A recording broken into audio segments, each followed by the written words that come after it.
As the weather changes at Marquette University, so does the energy on campus as Monday, the men's basketball team tips off against Albany. There's a lot of change this year with the key losses of Cam Jones, David Joplin, and Stevie Mitchell. There's a lot of questions, and we have the men's head basketball coach, Shaka Smart, to answer those questions for us.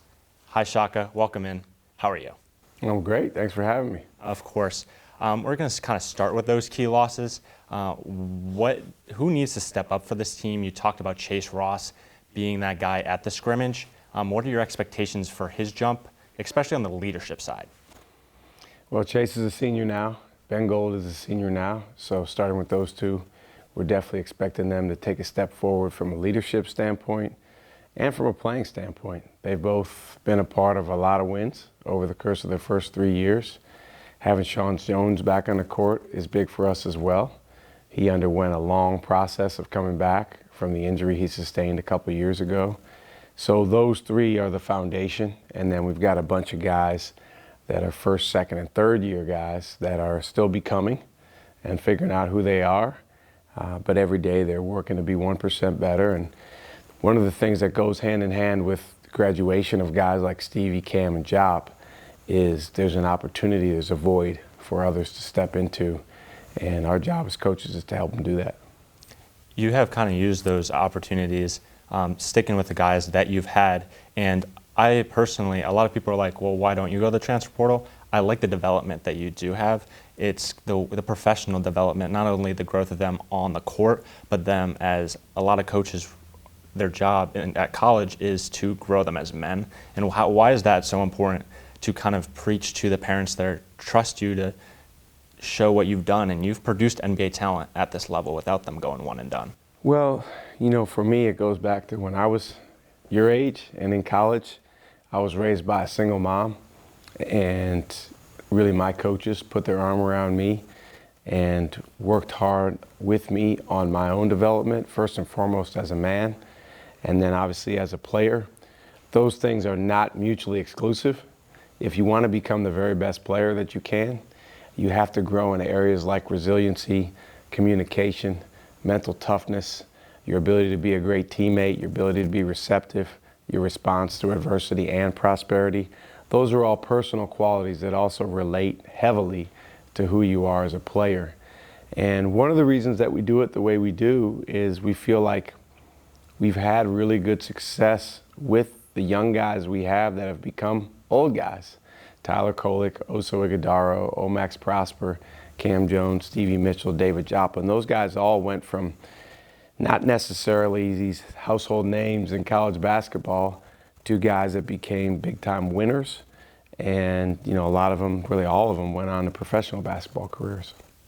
You talked about coaches in your life that kind of helped you become the coach who you are. Is there a certain coach that was that person for you? Well, first and foremost, my mom, and she was an unofficial coach. She never played basketball or had anything to do really much with sports.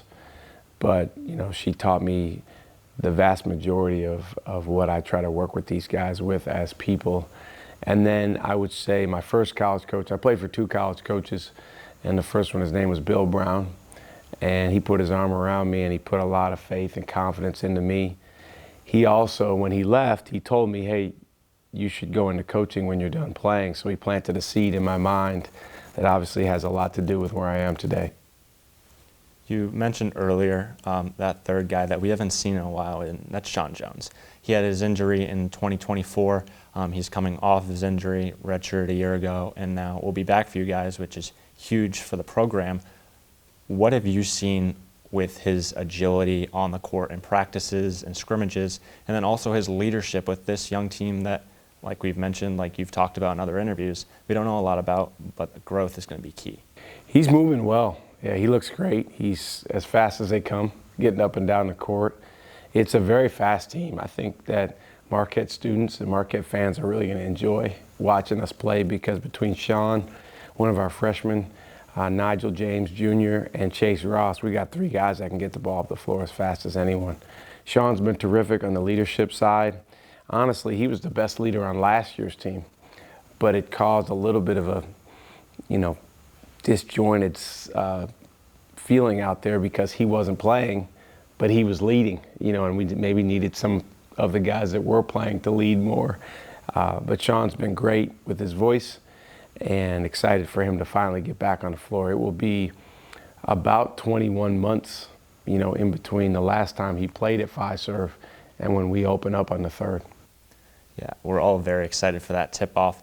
For those fans out there, talking to them, what can they expect from this class outside of the ESPN Top 100 with Nigel James and Michael Phillips? What can they expect from those other new guys that are going to step into a huge role for this team?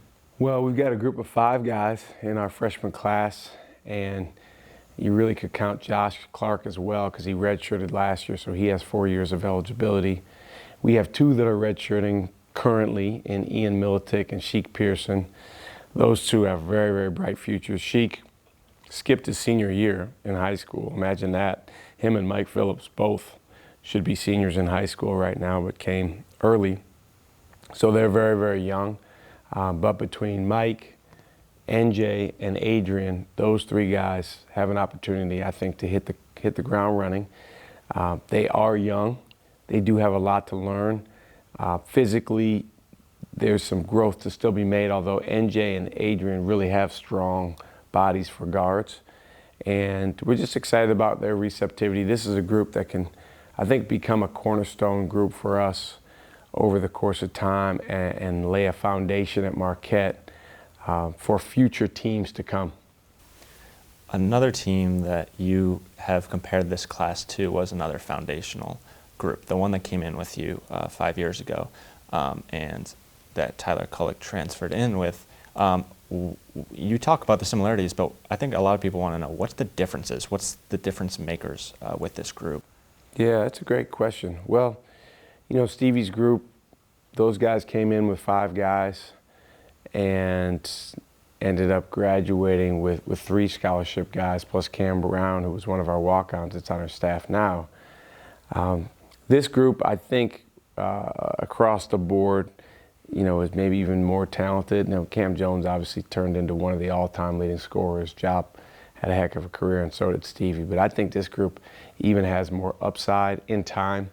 The way we do it, though, it's not a microwave program, so it's not like we expect them to set the world on fire on day one. But I do think that you'll see a lot of positive basketball from the guys that contribute this year. And then in years to come, you'll see guys get better and better. There's a real commitment to culture. That's another similarity between this group and the group that we dubbed the Guardians. They care about each other. They care about the program. They truly are invested in our way, which is a commitment to relationships, growth, and victory. And it's fun to see them really build their relationships with one another and start to assert themselves with their teammates. You preach relationships, growth, and victory all the time. But with a young group, how important is the first 2 parts, relationship and growth, every single day? They're all important. The thing about our core values that most people don't understand is they're not separate. They're interrelated. Relationships, if we do them right, are driving growth and they're driving victory. The growth is an integral component of victory, and when you're growing together, it builds your relationship. And obviously, there's nothing like going through experiences together where you go through the fire and you win a big game or you win a championship, and what that does to solidify and strengthen a relationship. So they're all very, very connected. I think the challenge for all teams when you get into the season is now it's what we call wartime, in the season, and there's such an incredible focus from the outside, whether it's the media, fans, families, whoever it may be, on the outcomes, on the results, on victory. And as it should be, it's what we're here to do. But at the same time, we don't want to allow that to take away or obscure our focus on growth or our focus on relationships, because we want to continue to keep building in those areas even during the season.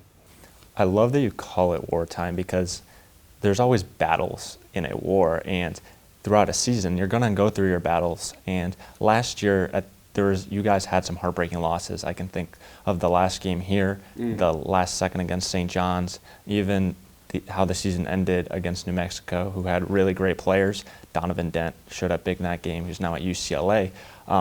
But what can that team take, those leaders from last year, and who are going to step up in new roles, take and really help these new guys grow and understand that stuff's going to happen, but it's how we respond.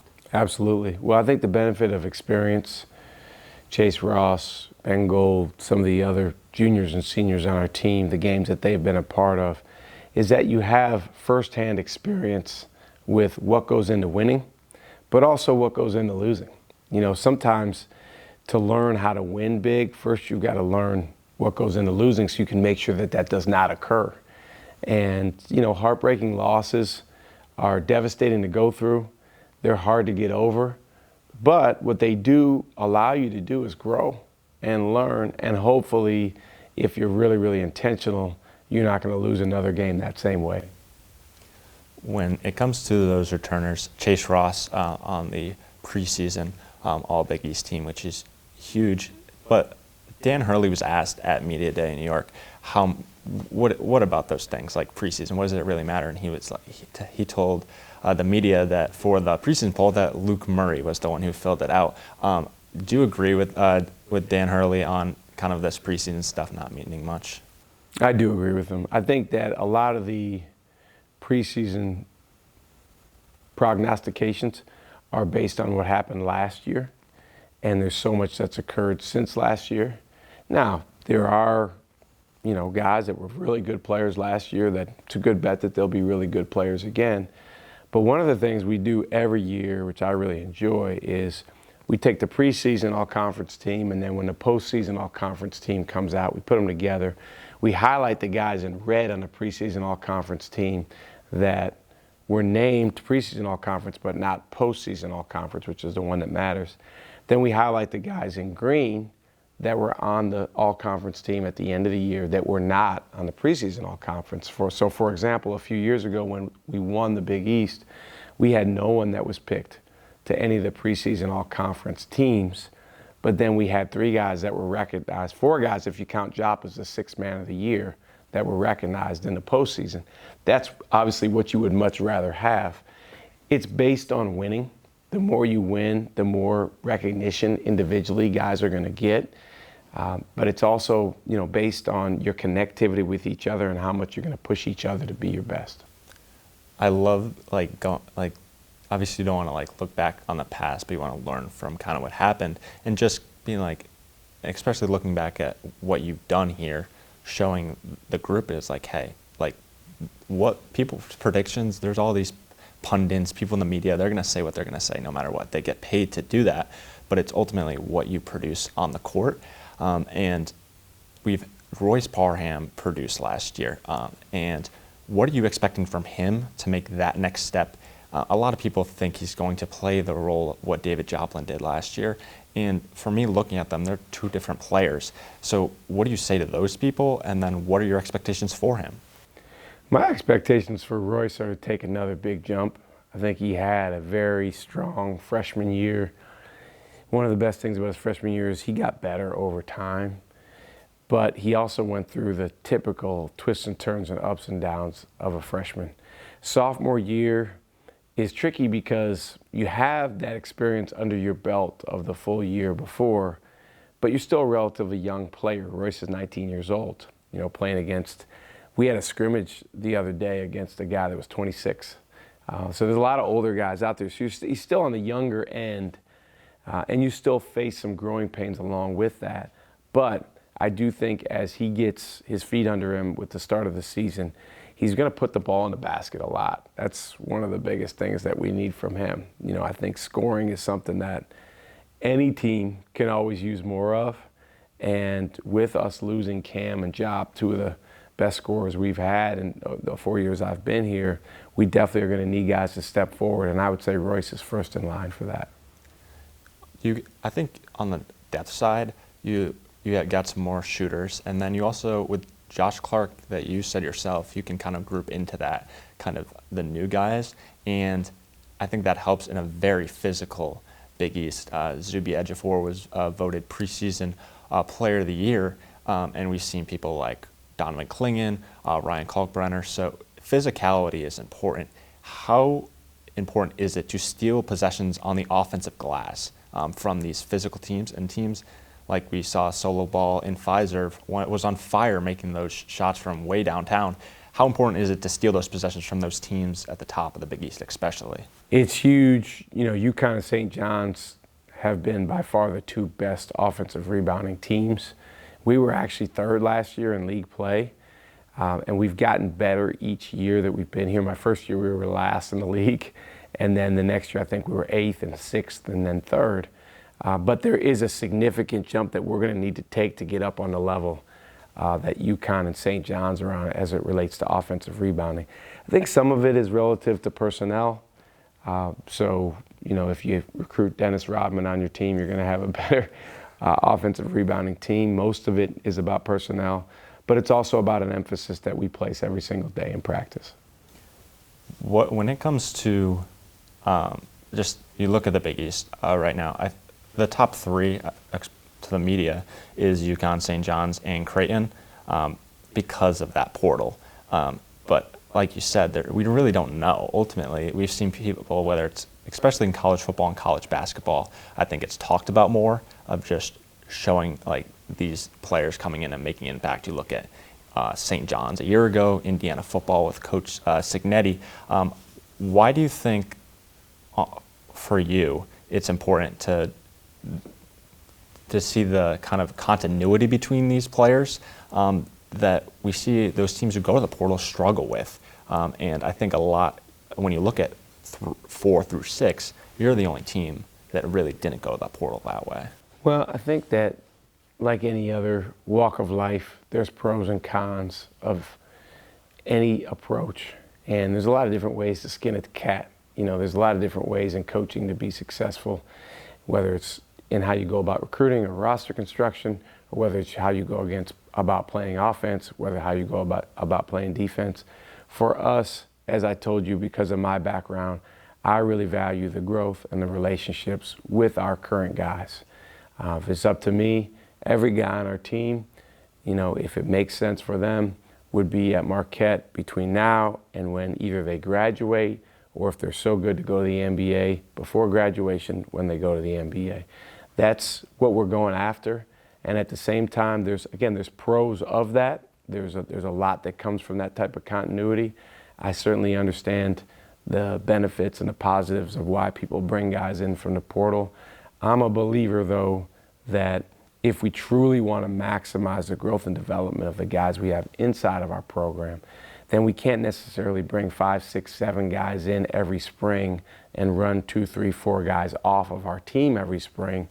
That's, to me, somewhat contradictory to what we say we value. And again, everyone's got their way of doing it. It's just a way that we choose to go about it. On the defensive side, Drew Holiday Award, I love that because Drew Holiday came up big for 2 franchises to help them win titles. I kind of compare Stevie that way, how he was on the defensive side of the ball. Why is tenacity a big part of your program on the defensive side of the ball? It's huge. I mean, you have to have, as we say, a level of violence, particularly at the moment of truth, whether it's a screen off the ball, whether it's a screen on the ball, whether it's a drive where the guy's got the ball and he's hell-bent on getting to a spot on the floor, but the defense needs to put their chest on that guy. Physicality at the moment of truth is huge, and Drew Holiday is one of the best at that.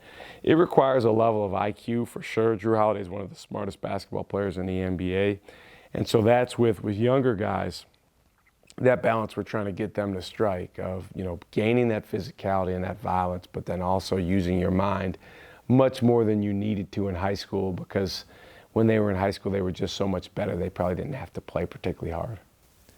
Thank you. That's it for our talk with Shaka Smart. The men's basketball team tips off Monday, November 3rd against Albany at Pfizer Forum. Good luck with your season, Coach, and have a great rest of your day. Thanks for having me.